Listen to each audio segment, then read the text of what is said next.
everyone. Kian here. Our Bible verse for today is all about Luke 4 verse 1 to 13. Jesus encounter attack. So, ang pag-atake kay Adan at Eva noong unang panahon, same old thing din sa pag-atake sa panahon ngayon. Laging atake sa laman, atake sa mata, atake sa puso. So, lust of the eyes, lust of the flesh, and pride of life.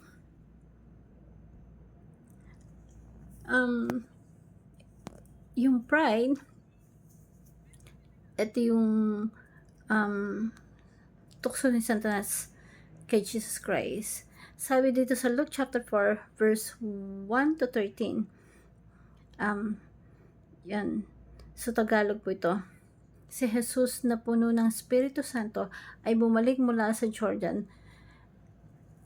So right after ng baptisan niya, kinaid siya. Nilid siya ng banal na Espiritu para magpunta sa deserto. Anong nangyayari sa deserto? Doon ay tinukso siya ng Diablo sa loob ng 40 araw.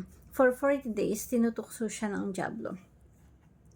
Now, bakit si Jesus Christ dinala ng Espiritu Santo sa ganon? Because kasi si Jesus Christ, ang gagawin niya, i-reverse niya yung nangyari sa Garden of Eden. At sa Garden of Eden kasi tinukso sa Eva at Adan ng 3 klaseng tukso. Bumagsak sila sa kasalanan, ngayon yung buong sangkatauhan na kay Adan, nahulog din sa kasalanan. Now, para ulitin yung process na yon, this time, Jesus Christ, siya yung last Adam. That's why the Bible called Jesus Christ as the last Adam.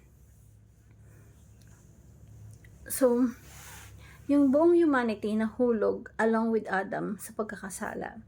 So, lahat ng kay Jesus Christ, lahat ng mananampalataya sa Panginoong Jesucristo ay maging parte ng bagong humanity.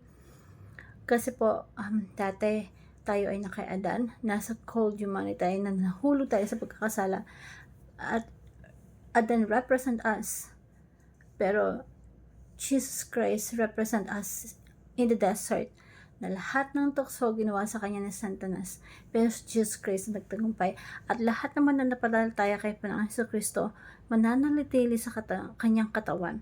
That's why Jesus Christ nagtagumpay against the test of the temptations of the Satans, bilang Jesus Christ as the last Adam. Now, tingnan natin sa Luke chapter 4. Nilid siya ng Santong Espiritu pupunta sa deserto para i-reverse yung epekto na nangyari kay Adan. Now, doon sa 40 araw, nilukso si Jesus Christ ni Satan. Nakalipas mga araw na yon, nagutom si Jesus at sinabi sa kanya ng Diablo, kung ikaw ang anak ng Diyos, ipag-uso mo na yung bato na ito maging tinapay. Imagine na po si Panginoong Jesucristo naging tao tulad natin, di ba?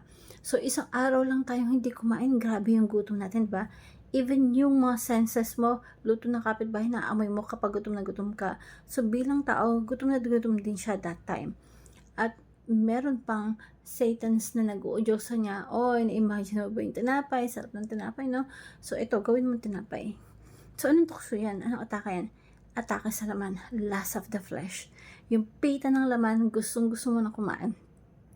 Pero, alam mo yung sa Satanas, binibigyan ka ng kaparaanan para paasahin ka.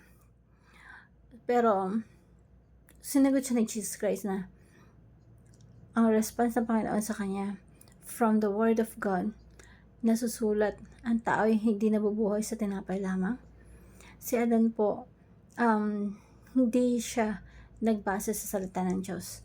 Bagamat ang Diyos nagsabi kay Adan na binigyan niya ng babala na si Adan na huwag kakainin yung bunga ng prutas.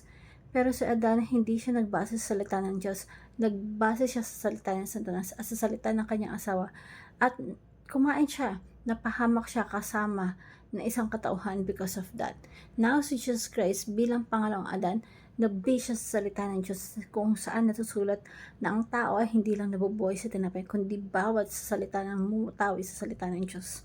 So verse 5, tayo hindi nagtagumpay ang lust of the flesh, Pagtapos is dinala siya sa isang diablo sa mataas na lugar at pinakita sa kanya sa isang saglit ang kaharian sa sanglibuan. So this time is last of the eyes. Pinakita ng Satan sa kanya kay Jesus Christ yung karangyaan ng sanlibutan, yung mga kaharian, mga bansa, at sabi sa kanya, ibibigay ko sa iyo ang lahat ng kapangyarihan to sapagkat ito'y nabigay na sa akin at ibibigay ko kung kanino ko ibig.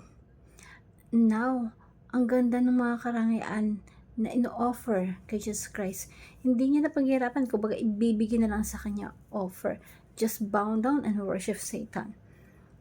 So, ang lahat ng ito ay magiging sa'yo. Hindi mo na paghihirapan yung mga bansa. Ibibigay ko yan sa'yo ng kusa. Sumamba ka lang sa akin. Yun yung pangarap na pangarap ni Satan. The Son of God lungod sa kanya. Pero si Jesus Christ hindi siya napatinag. Nanatili siyang sa kanyang salita, sa salita ng Diyos, na yung kabiguan ni Adan pinagtatagumpay ng ating Panginoong Jesucristo. Sabi ni Jesus Christ, nasusulat, nasambahin mo ang Panginoong Diyos at siya lamang ang iyong paglilingkuran. So nagko-quote naman siya sa Bible ulit. Ito yung nakasulat sa Bible. So by the way, lahat na nakasulat sa Bible galing kay Yahweh.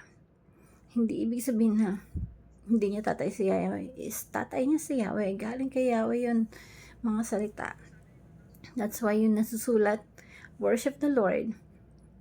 Yung Lord dito na tinutukoy si Yahweh, yung Panginoong Jesus, yung Panginoon, yung Ama ni Jesus Christ, diba? So nag-quote siya, verse dun sa Bible, sa salita ng Bible, diba?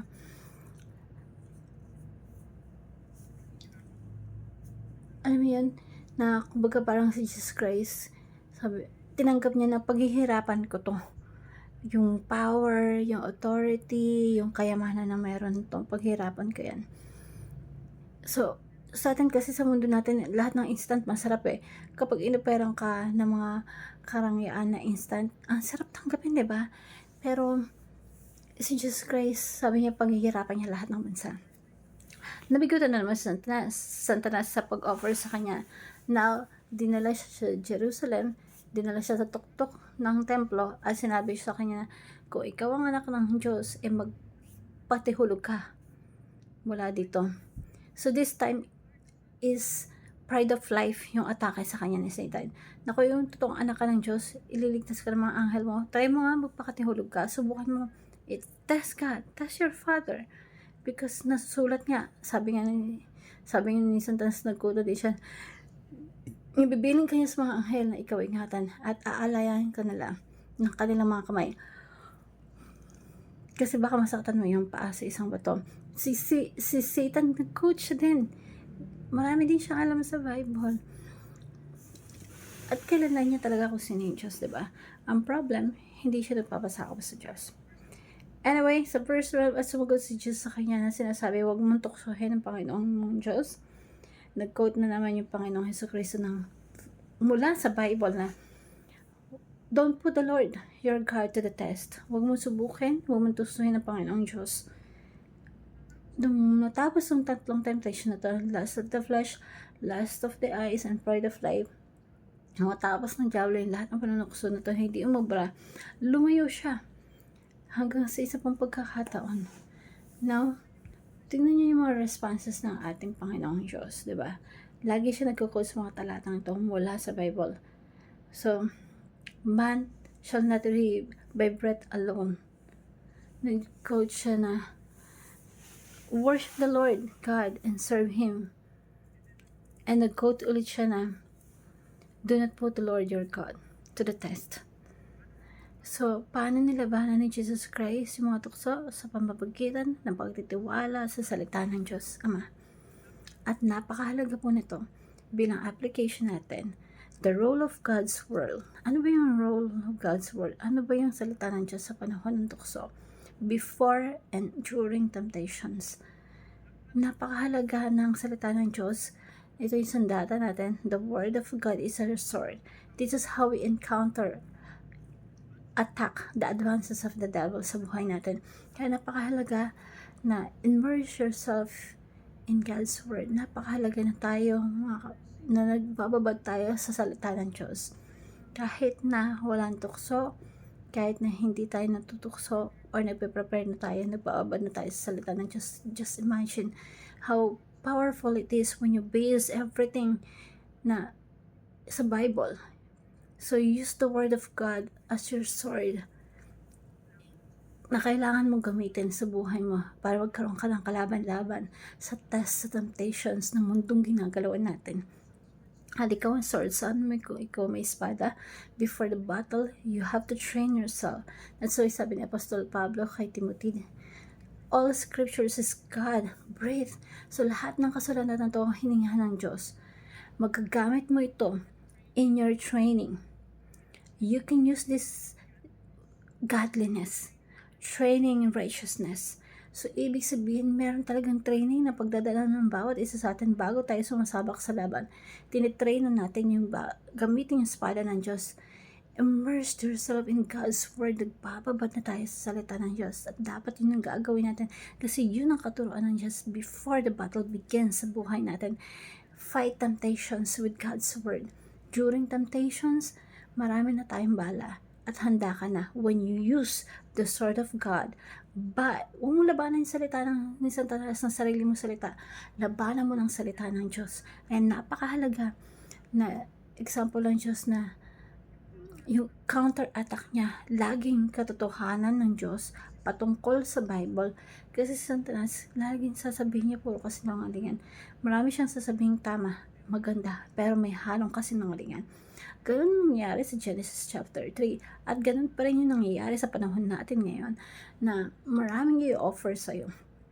Yung kaaway may i-offer sa'yo ang ganda-ganda sa paningin, pero may halong kasinungalingan, may halong sumpa, may halong kapahamakan. At hindi nag-o-offer sa Satanas ng pangit sa paningin. Kaya nga tukso lagi ang ganda ng packaging. Maganda sa paningin, decide of flesh, there's a pride of life, pero may halong kasamaan, diba? Let's fight lies with God's truth. Let's fight temptations with God's truth. Lagi tayong magtiwala sa salita ng Diyos. And that is the point number 3. Trust in God's Word for success. Kung gusto mo ba magtagumpay sa buhay mo, sa hamon ng buhay natin, sa tukso, trust God's Word for success. Yung kay Satanas, yung salita ng Satanas, laging instant, madali, mabilis. Instant pleasure, mag-enjoy ka kagad, hindi mo kailangan maghirap. But yung salita ng Diyos, hindi kailangan laging instant because yung promises ng Diyos, you have to persevere. Kailangan mo patuloy, lagi ka magsumikap in order to receive the promise of God. Kaya nakasulat yan sa book of Hebrews, you have to persevere when you have the Word of God.